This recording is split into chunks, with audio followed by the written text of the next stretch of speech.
Today on Issues, pain at the pump, learning to live with high gas prices, plus surviving the economy, life lessons for hard times.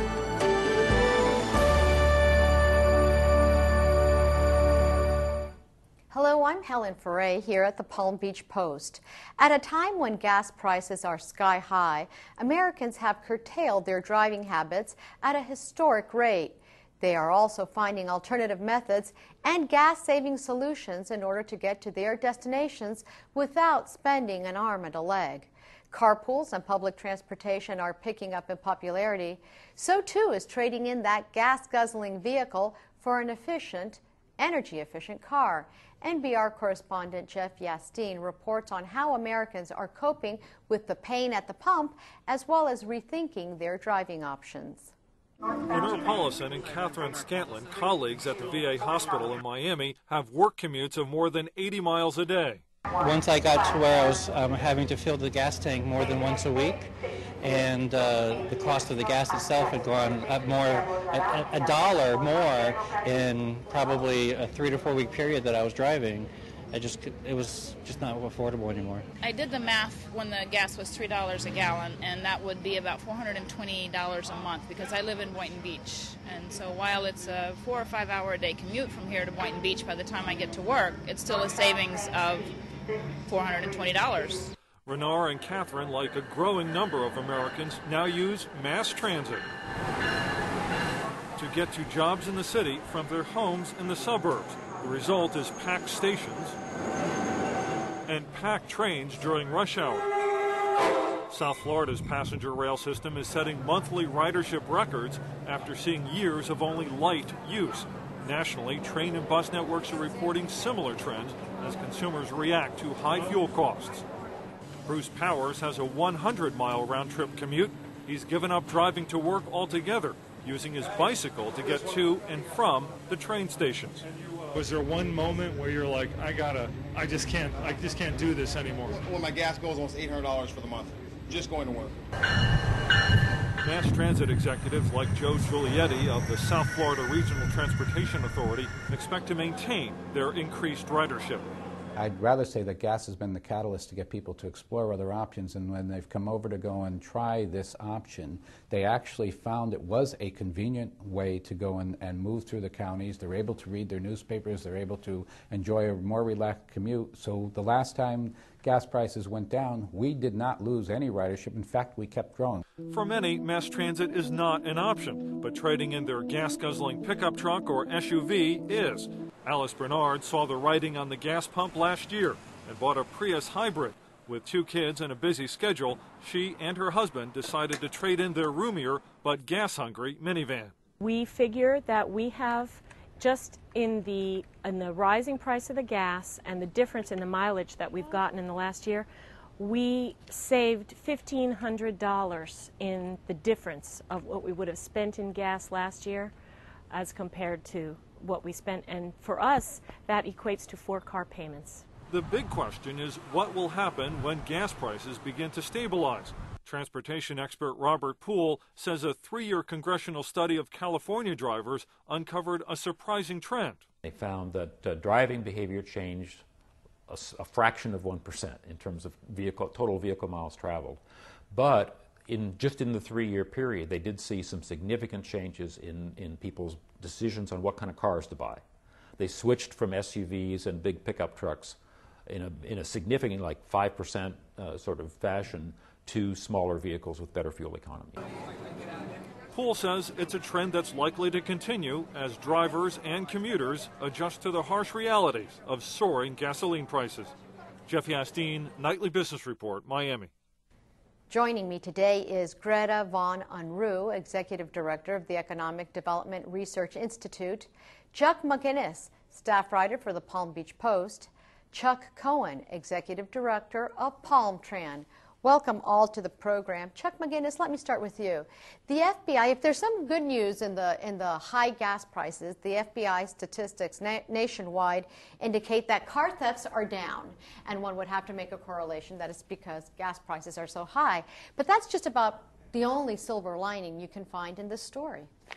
That's probably true, although gas thefts are up too, so I've seen a couple of police reports on that lately. But what's going on now is probably something that nobody thought about a year ago would ever happen.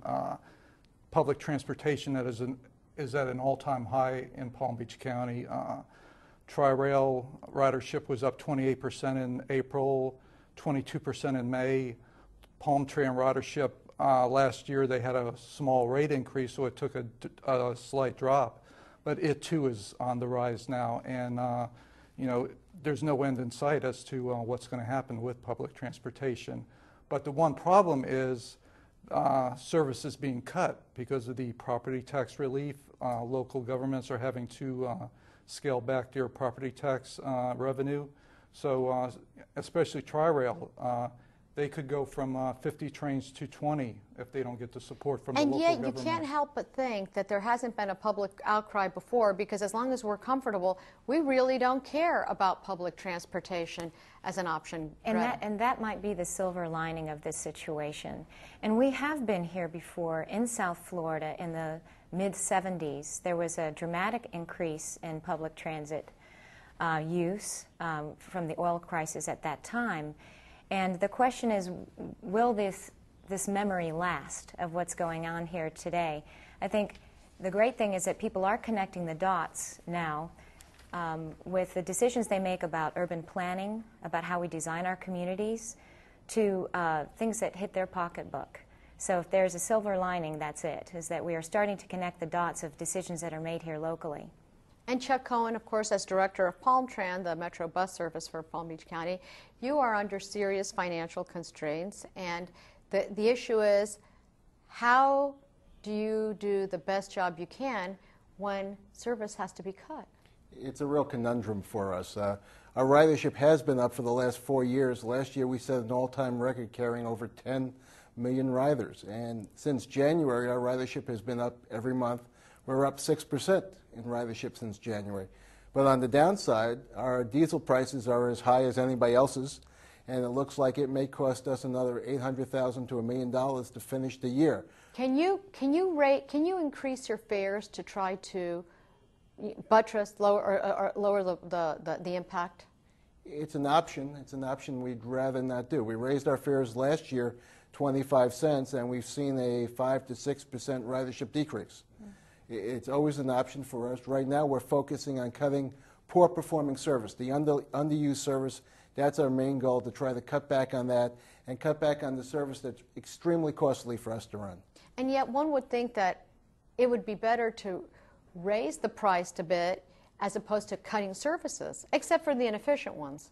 For some, people can't afford to. If we raise the price, it will make it harder for people to ride our buses and to get where they want to go. So we're trying to balance that out in a program that, you know, we raised fares last year. We'd like to keep fares the same this year, maybe cut back service a little bit if we can. And the question is, how much will we have to cut back? And of course the issue is that the use of public transportation is a lifestyle, it's a habit, and yet when they are encountering difficulties in service, makes them reluctant to want to continue using it as soon as gas prices stabilize, at least. That's probably true. I know there's, they say the gas prices do not affect at all the upper class. The middle class, you know, you have some people that are turning to public transportation, and of course the lower class who, you know, absolutely rely on it for their means of transportation. And it's probably true, once gas prices decrease, if they do, there will be, you know, some people who will go back to driving. Elderly, college students, people who are at work earned by the hour, these are the most impacted. And yet, Greta, when you travel to other cities or foreign countries where they have excellent public transportation, people from all walks of life use this. South Florida, one of the characteristics of South Florida is urban sprawl. How do you make public transportation work in our environment?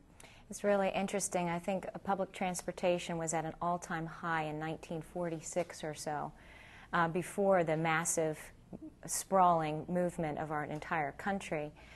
It is extremely expensive and difficult to retrofit an area like South Florida and many other sprawling cities in the United States to work with public transit. And until it becomes most cost-effective and convenient to use, it's kind of a chicken and egg. When do people wake up and say we need to be investing? Can we build in the density that is necessary for the image of public transportation to change and be actually utilized more? Which comes first? And yet at the same time, unless you do that, unless you conquer one specific area and do that area well, and I would ask you, Chuck, there is no drive for people to want to be able to live closer to public transportation. I know that when you go into the Northeast, a lot of people are moving into those areas. It's a big plus to be able to say, and you're only 2 blocks away from the metro station. For us, it would be something different. We don't exactly have metro. But what about that? I think for transit to really be used, it has to be both convenient and reliable. We have focused in the last couple of years on making the service more reliable. Now we have to work on making it more convenient. Better timing between buses, better timing between bus and train at the tri-rail stations. We're trying a new program. We're actually going into communities and bringing people out to the bus routes. We have a program next year that should be online at the West Palm Beach train station where our buses will meet there with the trains to better coordinate and make it easier for people to use public transportation. I think it's those type of things that will help. When you talk about timely service, how often do buses go by? On our best route, which is the Route 1, we have bus service every 15 minutes. And funny thing about that, it's the most well utilized. 25% of our ridership is on that route. The rest of the routes operate either every half hour or every hour. One question that people ask, Tri-Rail is laid out a lot further to the west than they would like. And there was a discussion at some time of moving it towards more of the central part of the city on those old tracks. Is that not an option anymore? It is being explored. There's a study currently underway by the State Department of Transportation to utilize the FEC line for transit. It's probably another 3 years before the study's going to be completed. You need to get FEC to buy into it because they have a commercial operation there. How do you merge the passenger trains with the commercial trains? And then, of course, you have all the infrastructure that has to be built, the stations. At least one more track will have to be added. So it's a very long-term proposition at this point. And, of course, there is no one answer to how to solve the gas crisis that we're undergoing and the public transportation problem that we face as a consequence. Everything is long-term, even though the political candidates would tell us that they have an answer, right, Greta? And so what can people expect for the next couple of years? Well, we're an economy in tremendous change in South Florida. Demographic change, industry change. We still have a solid foot in our old historic industry strengths, but we're also moving forward with technology and much more. Our trade is burgeoning in South Florida.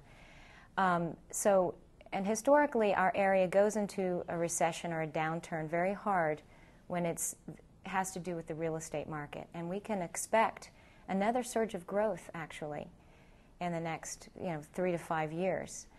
And so all these dynamics are going to change, and hopefully we'll take with us, though, the lessons that we're learning from our current situation. One would hope, but we have such a comfort level with driving to change the lifestyle, Chuck, so that we start thinking of driving's not such a smart thing, perhaps, that maybe that there's, public transportation, but like you said, it's got to take you where you need to be in order for it to be successful. Some people even talk about private services for public transportation like they have in other areas and in other countries. What about that?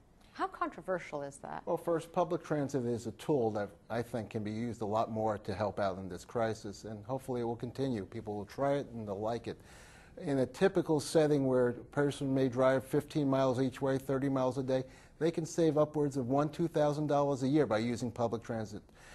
As far as a long-term shift, to get a group together to use private buses. That does happen elsewhere. Hasn't happened too much down here, but it is something that could be explored by a group, say at a business that had wanted to all get together at the same time. I think there are carpools and van pools like that have been very successful. And one last word here for Chuck McGinnis. Chuck, of course, people that you've been speaking to have been using all kinds of alternatives to driving their car, including trading in their car.